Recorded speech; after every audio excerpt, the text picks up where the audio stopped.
Okay, finishing up on this weekend's Premier League game between Arsenal and Burnley at Turf Moor. So, as always, we're doing this on the Tuesday. Arsenal have got a midweek game to get through, but touch wood, they'll come through it with no more injuries. And Arsenal actually haven't ever lost a Premier League game at Turf Moor. Their last defeat there was back in the 2008-09 League Cup, although it always feels like a bit of a tricky ground to go to, Turf Moor. I mean, Burnley have hit a bit of a purple patch, successive wins over that thriller against Wolves at the weekend, and then also beat Leeds last time out.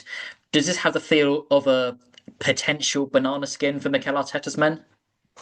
Yeah, I mean, it always does. Like you said, it doesn't feel like an easy place to go, Turf Moor. There's a bit of a rivalry. The rivalry is more in the stands between Arsenal and Burnley fans than it is on the pitch. But when you go, I've been many a times, and there's always a bit of needle between the fans. And so there is a bit of spice in these games, especially at Turf Moor. And yeah, I've been really impressed by Burnley so far this season. Fair play to them, doing well, really good win. To come back and get that win at Wolves, having seen a 2-goal lead slip as well, I think is really good for them. So they'll be full of confidence. They'll try and take the game to Arsenal. Defensively, they're pretty solid. Well, last season, certainly in the Championship, they were incredibly solid. It's a big step up this season, obviously. But they won't be wide open for Arsenal. So Arsenal have to be patient. I'm sure they'll have to weather a little bit of a storm at times. It's something that Arsenal can do very, very well, obviously. It's not going to be an easy game by any means. There's no easy games in the Premier League. I know it's cliche, but it's true. And Burnley they'll want to lay down what a marker it would be for them if they could topple the league leaders. So I'm sure they'll be on it, but Arsenal won't be taking them for granted. This squad doesn't do that. This manager doesn't do that.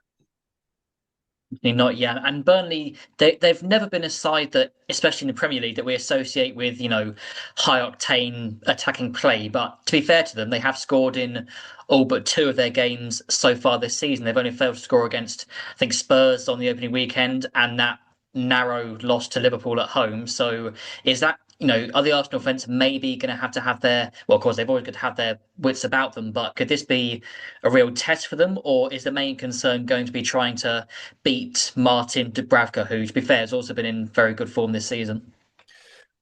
I mean, even that Tottenham game in the opening weekend of the season, Burnley should have scored. They created a lot of chances in that game. So they will be a threat. They've shown they'll be a threat. Scored 3 goals, albeit against Wolves at the weekend. So the Arsenal defence will have to be on it. But they always are, aren't they? That's the thing. They always are. So they're not going to be fearful, the Arsenal defence, but they're going to have to make sure that they're switched on. I think at the other end, it might be more of a struggle for Arsenal in terms of trying to break through this Burnley team. I mean, all the talk, it's just been boring since the weekend about the set piece goals, the lack of open play goals, XG open play, all that sort of stuff that's just been rammed down Arsenal fans' throats since the weekend. It would be nice to go there just to shut everyone up, get a few open play goals, and just to show everyone what they can do. But Burnley will do what everyone else does against Arsenal. They'll sit deep. They'll give them barely any space. That's where a lot of the focus should be. Everyone's saying, "Oh, Arsenal at the moment are boring," which I just find ridiculous. The focus, fine. Tell all the other teams, don't sit with 10 men behind the ball. Even Manchester City sat with 10 men behind the ball against Arsenal. That's what they face every single week. So, all right, fine. Let the other teams open up, play the way they do it against everyone else, and let's see what Arsenal do then. Let's see how boring the games are then. Let's see how many open play goals Arsenal score then. The fact is, they're coming up against teams who set up completely differently, including Manchester City, than they do when they play anyone else. And Arsenal have to find different ways of breaking them down. Last season, they couldn't do it. And that's what cost them. This season, they can do it, and they have done it, and they are doing it. 12 points from the last 4 games. Last season, they got 2 points from those games. They've found a way to win. That's what everyone should be focusing on, but they're not. They're focusing on set piece goals and lack of open play. It just bores me. It really does, Ben. But yeah. Sorry, rant over.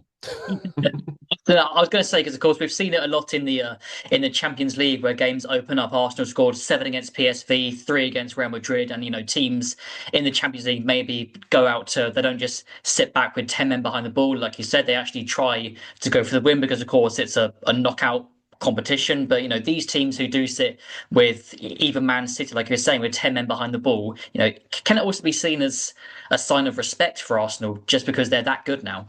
Yeah, I mean, it is a sign of respect. I mean, even in midweek, it's just beaten Atletico Madrid, really good Atletico Madrid team, 4-0, sliced them open a couple of times with 2 brilliant open play goals. Yeah, it's all about the set pieces. Again, teams are very fearful of Arsenal. That's why they camp in and around their penalty area. That's why, again, Arsenal score set pieces, more set pieces than anyone else, because they get more set pieces than anyone else, because the teams they're playing against are defending so deep that the ball keeps going behind for a corner. Because if the teams that actually came up, played a higher line, maybe Arsenal wouldn't get all these set pieces that people complain about.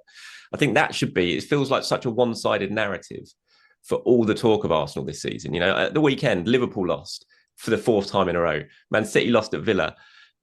Chelsea lost at home to Sunderland. Arsenal won and moved 4 points clear. And that seems to be, and set pieces seems to be anything that anyone's talking about rather than everyone else. It's just, yeah, it's just, it feels like a really one-sided narrative at the moment where maybe all the analysis that's done should be looking elsewhere at why Arsenal are getting these set pieces more than the fact that Arsenal are actually doing well from them.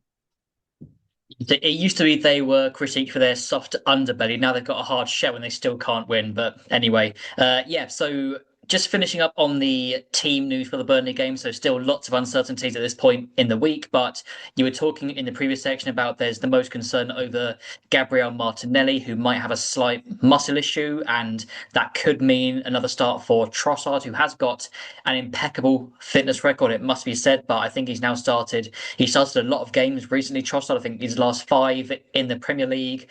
Arteta does have the option to play Eze on the left and then either Marino or Waneri in that right-sided midfield role. Is that a surprise that you could see him springing just to make sure that, avoid anything else happening with Trossard?